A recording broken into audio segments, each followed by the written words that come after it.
और बड़ी खबर के साथ फ्रेश एंड फास्ट की शुरुआत करेंगे। बड़ी खबर आज की ये आपको बताएं, लोकसभा चुनाव के लिए बीजेपी की पहली लिस्ट आज जारी हो सकती है। बीजेपी मुख्यालय में 4.5 घंटे तक कल बैठक चली, सुबह 3 बजे तक ये मीटिंग चलती रही। प्रधानमंत्री नरेंद्र मोदी, गृह मंत्री अमित शाह, जेपी नड्डा भी बैठक में शामिल थे।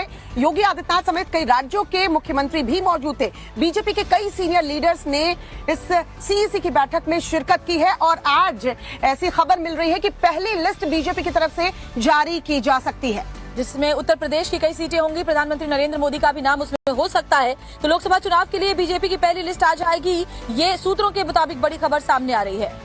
रविकांत हमारे सहयोगी इस वक्त हमारे साथ जुड़ चुके हैं। रविकांत, क्या जानकारी, आज क्या पहली लिस्ट बीजेपी की तरफ से जारी की जा सकती है और अगर जारी होगी तो कितने बजे तक?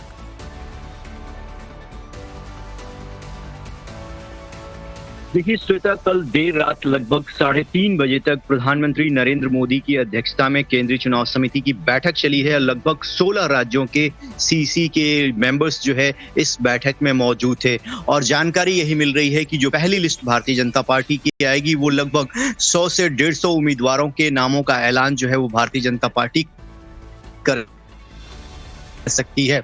अगर हम यूपी की बात करें तो यूपी में 30 से 40 काम बन चुकी है और सीट वो भारतीय किसी वक्त कर सकती है। इसके साथ ही अगर दिल्ली की बात करें तो दिल्ली में लगभग लोकसभा की 4 सीटें भारतीय जनता पार्टी काटने जा रही है। 4 सीटों पर नए चेहरों को जगह दी जा सकती है। तेलंगाना की बात करते हैं तो तेलंगाना में जो सिटिंग एमपी हैं 3-4 बड़े नाम, जिसमें जी किशन रेड्डी, अरविंद धर्मापुरी और जैसे लोगों को टिकट मिल सकता है। मध्य प्रदेश की सभी सीटों पर एक तरीके से चर्चा हो चुकी है। शिवराज सिंह चौहान जो कि पूर्व मुख्यमंत्री हैं मध्य प्रदेश के, उनको विदिशा से चुनाव लड़ाने के लिए आम सहमति बनाई जा चुकी है। अगर हम राजस्थान की बात करते हैं तो राजस्थान में वसुंधरा राजे बड़ा चेहरा हैं, उनको लोकसभा का चुनाव नहीं लड़ेंगी। वो उनकी जगह पर उनके जो बेटे हैं वो लोकसभा का चुनाव लड़ेंगे। तो कुल मिलाकर जो बड़े नाम हैं और इसके साथ ही 100 और अतिरिक्त उम्मीदवारों के नाम पर आपको रोक रही हूँ, फिर से आती हूँ आपके पास। एक दरअसल बड़ी जो खबर है, अपडेट है, वो भी इससे जुड़ी हुई सामने आ रही है। बीजेपी केंद्रीय चुनाव समिति की बैठक से जुड़ी एक और बड़ी खबर ये है कि 8 से 10 राज्यों पर मंथन हुआ है। पहली लिस्ट में यूपी से 25 से 35 नाम जारी किए जा सकते हैं, सूत्रों के मुताबिक ये बड़ी खबर। तेलंगाना के 3 सिटिंग सांसदों को फिर से टिकट दिया जा सकता है, सूत्रों के हवाले से ये भी खबर है। और रविकांत, कौन कौन से जब लिस्ट जारी होगी तो बड़े चेहरे हैं जिनका नाम जारी किया जा सकता है इस पहली लिस्ट में, क्योंकि लोकसभा चुनाव की तारीखों का ऐलान होने में अब बहुत ज्यादा वक्त नहीं बचा है। ऐसे में बीजेपी की ये बैठक बहुत महत्वपूर्ण, और क्या जानकारी इसको लेकर मिल पा रही है रविकांत? देखिए श्वेता, जैसा मैंने आपको बताया, लगभग 16 राज्यों के केंद्रीय चुनाव समिति की बैठक में लगभग चर्चा हुई और कुछ नाम फाइनल हो चुके हैं। जो बड़े नाम जिस पर सबकी निगाहें रहती हैं कि ये कहां से चुनाव लड़ेंगे, उसमें पहला नाम हो सकता है प्रधानमंत्री नरेंद्र मोदी का, जो कि वाराणसी से सांसद हैं और एक बार फिर वहीं से चुनाव अभी मैदान में होंगे। केंद्रीय गृह मंत्री लड़ सकते हैं, वहीं वो अभी भी सांसद हैं। रक्षा मंत्री राजनाथ सिंह की अगर हम बात करते हैं तो वो लखनऊ से सांसद हैं, एक बार फिर वो 2024 के लोकसभा चुनाव में वहीं रहेंगे। लेकिन सबसे महत्वपूर्ण बात है श्वेता की जो राज्यसभा से सांसद थे और केंद्र सरकार में मंत्री थे, उनको इस बार कहा गया है कि वो लोकसभा का चुनाव लड़ें और ऐसे में जानकारी ये मिल रही है कि वो भी अपने अपने राज्यों में लोकसभा का चुनाव लड़ सकते हैं। ऐसे में केंद्रीय मंत्री धर्मेंद्र प्रधान की बात करें तो वो उड़ीसा के संबलपुर से लोकसभा का चुनाव लड़ सकते हैं। इसके साथ ही केंद्रीय मंत्री भूपेंद्र यादव भी हरियाणा की किसी एक लोकसभा सीट से चुनावी मैदान में उतर सकते हैं। तो ये वो बड़े नाम हैं जिन पर सबकी निगाहें, और उम्मीद की जा रही है कि आज लगभग 11 बजे के बीच में बीजेपी अपनी पहली लिस्ट राज्यसभा के जो जारी सांसद इस बार लोकसभा चुनाव में उसको बीजेपी जो है वो उतार सकती है। रविकांत, आपके पास लौटूंगी, लेकिन एक और अपडेट जो आ रही है वो दर्शकों के पास पहले रख दूं। बीजेपी केंद्रीय चुनाव समिति से जुड़ी एक और अहम खबर, बीजेपी की बैठक में सहयोगी दलों को सीट देने पर चर्चा हुई है। यूपी में सहयोगी दलों के लिए 6 सीटें छोड़ेगी बीजेपी, सूत्रों के हवाले से बड़ी खबर। आरएलडी और अपना दल को 2-2 सीटें देने पर मंथन जारी है।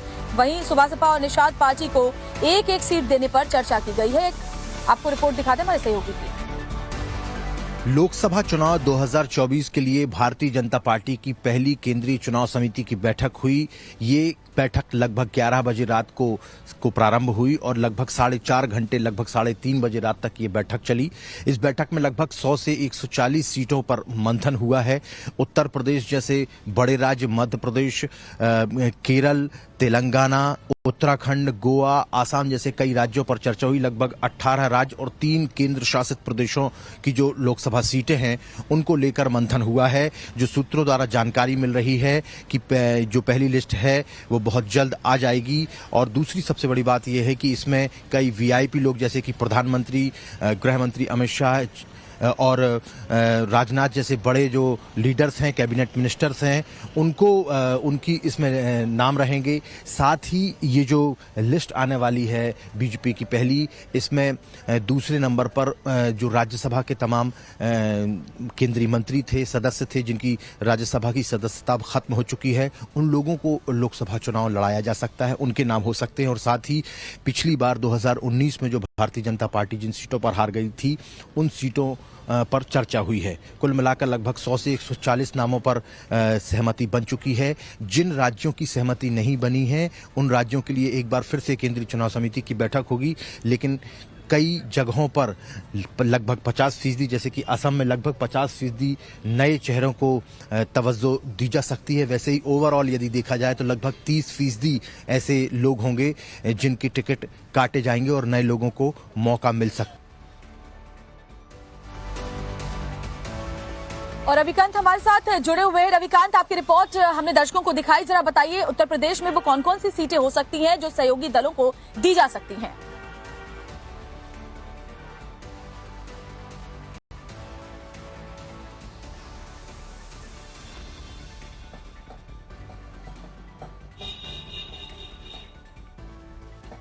रविकांत, आप तक हमारी आवाज पहुंच रही है तो ये बताएं कि यूपी की वो कौन कौन सी सीट हो सकती हैं जो सहयोगी दलों के लिए बीजेपी ने छोड़ी है? 6 ऐसी सीटें बताई जा रही हैं।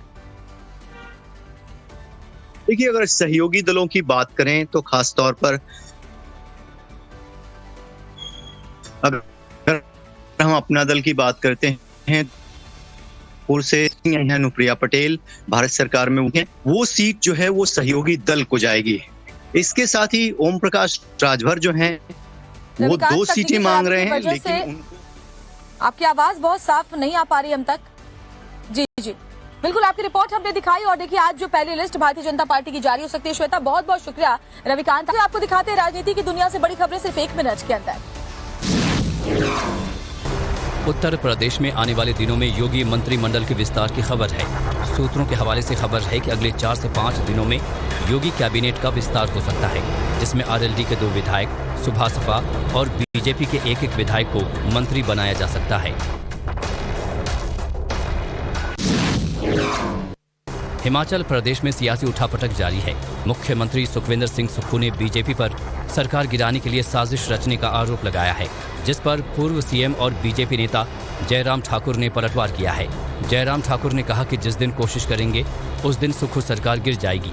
सीएम के पास बजट को पास करने के लिए बहुमत नहीं है, इसलिए विपक्ष के विधायकों को सस्पेंड कर दिया गया। दिल्ली के मुख्यमंत्री अरविंद केजरीवाल और दिल्ली के एलजी वीके सक्सेना के बीच फिर से जंग शुरू हो गई है।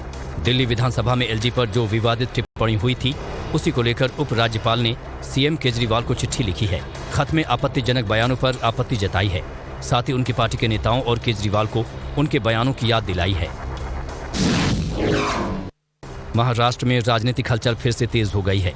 शरद पवार ने मुख्यमंत्री एकनाथ शिंदे, डिप्टी सीएम देवेंद्र फडणवीस और भतीजे अजित पवार को खाने पर बुलाया। शनिवार को ये तीनों नेता नमो रोजगार मेले के तहत शरद पवार के गढ़ बारामती का दौरा करने वाले हैं। और चलिए बात करेंगे पंडित धीरेन्द्र कृष्ण शास्त्री की। बाबा बागेश्वर हिंदू राष्ट्र को लेकर श्वेता हर बार बयान देते हुए नजर आते हैं। इस बार भी हिंदू राष्ट्र को लेकर उन्होंने बयान दिया है। और हजारों लोगों की भीड़ से भरे हुए पंडाल में जब उन्होंने ये बात की तो वहां जबरदस्त उत्साह लोगों में देखने को मिला। और आपको ये भी बताएं कि बाबा बागेश्वर सरकार ने हिंदू राष्ट्र की बात की तो उनका बयान भी ट्रेंड करने लगा है। क्या कुछ कहा उन्होंने इस दौरान, सुनवा देते हैं आपको। ये तो झांकी है, हिंदू राष्ट्र भी बाकी है, भूलेंगे नहीं, ना भूलने देंगे। चुप हैं तो कायर मत समझना, ये हमारे संस्कार हैं कि हम विनम्र भी हैं पर माला और भाला भी रखते हैं। ये हनुमान जी का तीर्थ है, हनुमान जी का मंच है, हनुमान जी का है, इसलिए यहां हरी हरी चलेगा। क्या चलेगा?